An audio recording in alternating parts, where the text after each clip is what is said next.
Let's see if we're recording. And yeah, we are. So hey everyone, welcome to QC Hacking Period 2021. My name is Seun Omonije, and I'm the head of hacking. And yeah, I'll be giving the hacking address, giving you guys some information. Actually, right now, by the time y'all are watching this, I'll actually be out on the field practicing, probably running some routes or warming up or something like that. But we got this pre-recorded to make sure y'all are straight, and then I'll be back maybe around 1 Eastern to field any questions or answer anything that you guys need. So before I get started with the hacking address, I just wanted to thank the QC Hack team and all of our sponsors. Everyone has been working so hard this entire week to get this hackathon going together, and it's been excellent, you know? And I also want to thank you guys, the participants. Looking at the Discord, you guys are asking excellent questions, clarifying a lot of stuff, helping us make this better for you guys. And then you guys are also helping each other out. You know, I see peers answering peers' questions so where I don't have to answer every single thing. Honestly, that helps me a little bit, but it's really cool to see this whole group of people excited about quantum computing and working together to work, you know, to be better, you know, and to learn more about QC. So getting started with the actual hacking portion, I'll start with some of our challenges. So we have 7 challenges this time. We'll have Google's challenge, Microsoft's challenge, Q-Control, IBM Creative, IBM Technical, QBraid, and then the QC Hack collab with YQI, a non-technical challenge. So to start and kind of explaining the challenge structure of some of them very briefly, Google is going to be an automated challenge completely, but it's kind of like a scale. So no matter what your experience is in quantum computing, you can do Google's challenge because it starts off very simple, like implementing very basic circuit gates, something that if you watch the tutorial, you should be able to do very easily. And then the more and more you do and the more and more challenges you solve, the harder and harder it gets. And I think I don't think they're expecting everyone to get 100% completion on it. But it's a really cool sliding scale to where you can really dive into that and be competitive no matter what your skill level is. Microsoft has an automated and a freeform challenge. So they're going to be going a Grover search algorithm. So you're going to solve some basic problems, automated, similar to Google's challenge. And then there's also a freeform component, which has some really cool prizes and really cool like creativity and really cool like freedom for you to kind of be free with your implementation, do what you want. Q-Control's challenge is also excellent. So obviously it's quantum control, Q-Control, you know. So you're going to be implementing pulses for the Hadamard gate and the C-Naught gate, I think. And so with your submission, you're going to be giving code, and then you're also going to be giving a 2-page report based on what you wrote so that they can see what you did better.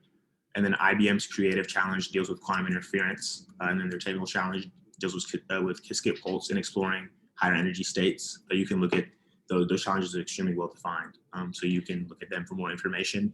And both of those challenges are more open-ended. So they're not really there's no automated component. There's no grader to check your work. You just build something that explores it, show it to them, and they will take care of the rest. And then QBraid's challenge also is really excellent. So QBraid is offering their challenge is kind of a mix to where you can use their platform to do other people's challenges.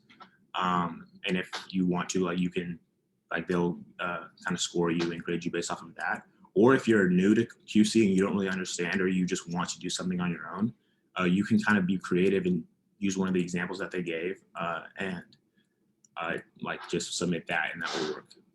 And then also, obviously, for the QC Hack YQI non-technical challenge, it's basically like a pitch that you're giving to a boss. So let's say you're an employee at a company and you're pitching to your boss that you want to invest in quantum.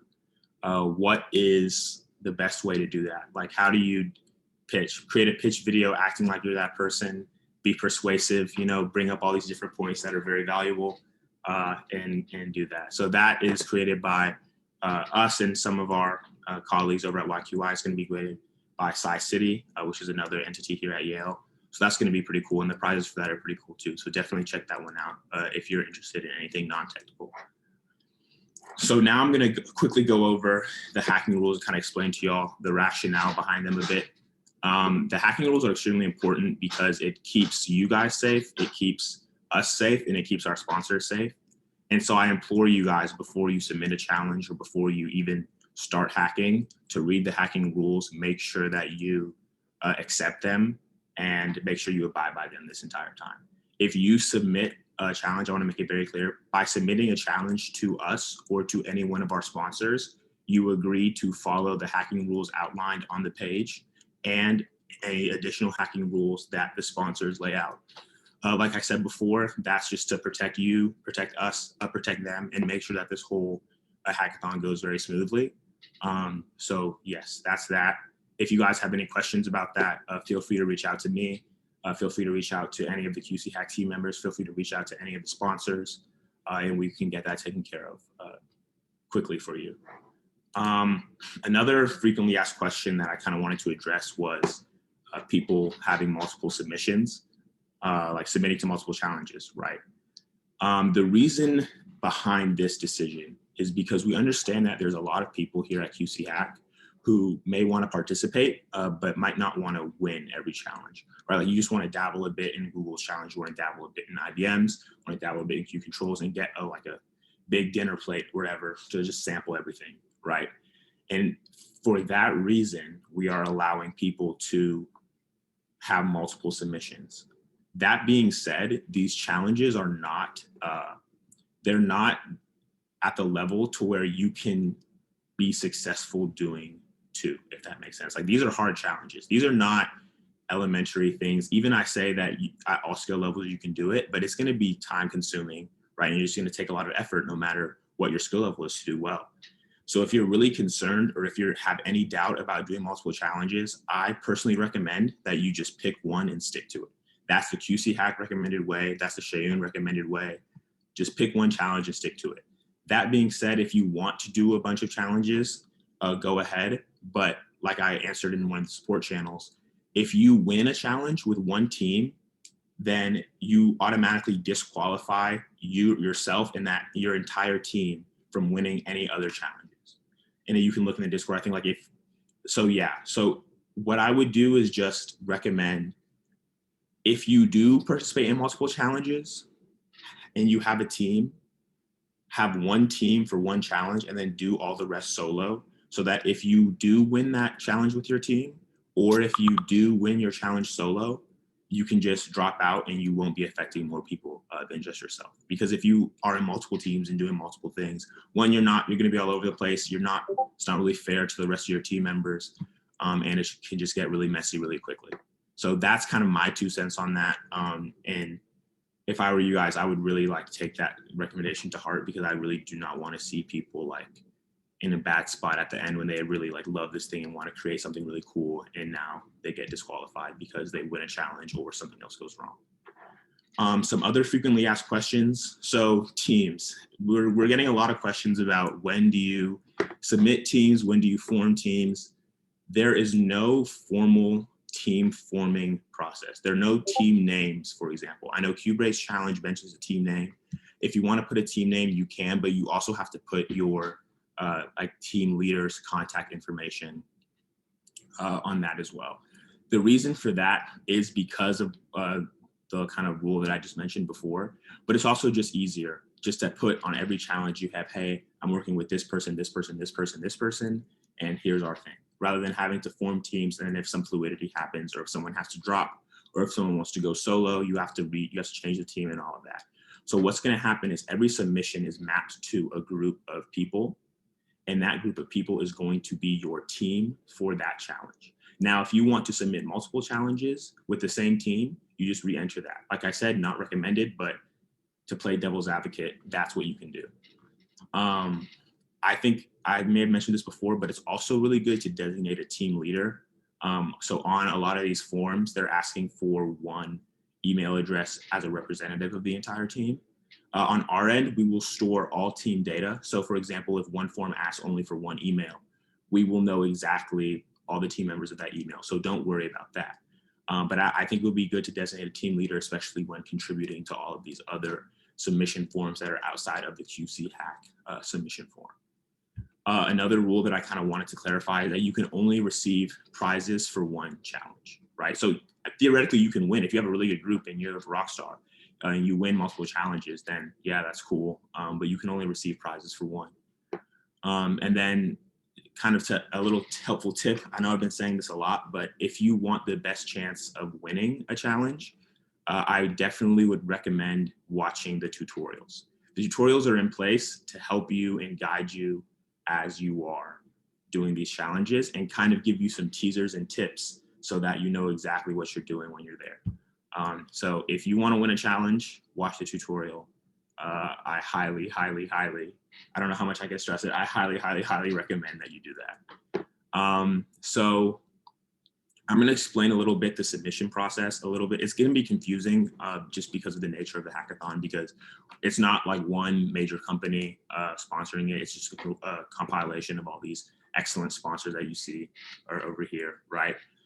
So what we'll do is we'll have one central QC hack submission form, and that's where all data for each submission lives. So that's where you're going to list all of your teammates. That's where you're going to list your team leader. That's where you're going to say, hey, I want my submission to be on the Quantum Coalition GitHub when we're done with this, or I don't want my submission to be on the Quantum Coalition GitHub when I'm done with this. You can also say, hey, I want to present this project at a final networking event or to something else. So you're giving us data explaining your submission, and you can also say which company you're submitting to, and then you can submit that. You agree to the hacking rules like you do with every submission, and there's a box to check that says you agree, and then you submit that form. But that is not the last thing you need to do to submit, because you still need to submit to the individual company's forms, which will be linked on the main form. I know that can be a bit confusing, but basically we need data in our system for you, and then the other companies need data in their system for you, and we're gonna match that data to make sure a variety of things, to make sure that only QC hack participants are submitting challenges, because we don't want an outsider to theoretically get a hold of this, right, and then submit a challenge, and then they didn't register for QC hack, because that's not fair to you guys who have registered and done the tutorials, been part of the Discord and done all that stuff. I will be having a separate live stream later today. I may live stream, I may record it separately. We'll see about that. I'd prefer to live stream so I can answer questions in Twitch. But there'll be a separate live stream / tutorial today outlining exactly where I'll go through. I'll have this form up. We'll do a mock submission to whatever challenge, and then we'll be good. And I'll show you guys exactly what you need to do. Like I said, my line is always open. My DMs are always open. So if you have any questions at all, please let me know. Let Shantanu know. Let any of our Katarina know. Let any of our QC hack team members, any of our mods know, and they will help you out. We love to help. If you haven't noticed already, we love to help. So just please feel free. Inundate me with DMs. I'm fine. And then finally, so every submission will be eligible. So if you submit via the QC hack form, you will be eligible to receive a t-shirt upon completion of your project, and you will be guaranteed to receive a certificate of completion, a QC hack certificate of completion with your project. So that's also another reason to, like, that's why you have to fill out the form, because we have to know, hey, who are we giving the t-shirts to, right? So there's that. And then I guess that's pretty much it from my end. Like I said, I'm always here to help. I've really been enjoying this whole hackathon experience. You know, like, this whole idea started when I was interning last summer at a company, and I was talking to another intern who was like, yo, it would be from Stanford. And he was like, yo, it would be cool to have like a hackathon, you know? And then I get to Yale, find UQC, and then bring up the idea. And now we're here with 2,000 people signed up, live streaming on Twitch, talking. So it's just been a really great experience, like serving you guys and helping you guys. And I've been enjoying it a lot. It's been a lot of work. Granted, it's been a lot, but I've really enjoyed every second of it. And I'm just super excited to see where this thing goes, and super excited to see your projects, super excited to see who wins everything. And yeah, just know that I got y'all if you need anything. DM me, support channel, QC Hack General channel. Well, actually, if you have questions, I prefer you put it in the support channel, because that's what that's for. If you have company-specific questions that aren't really relevant to me, I mean, I can direct you to the companies, but if you have company-specific questions, ask in each company's respective Discord. Each companies will have mentors there helping you, guiding you along. And then, yeah, just have fun. Like, that's the whole point of this, to have fun, learn quantum computing.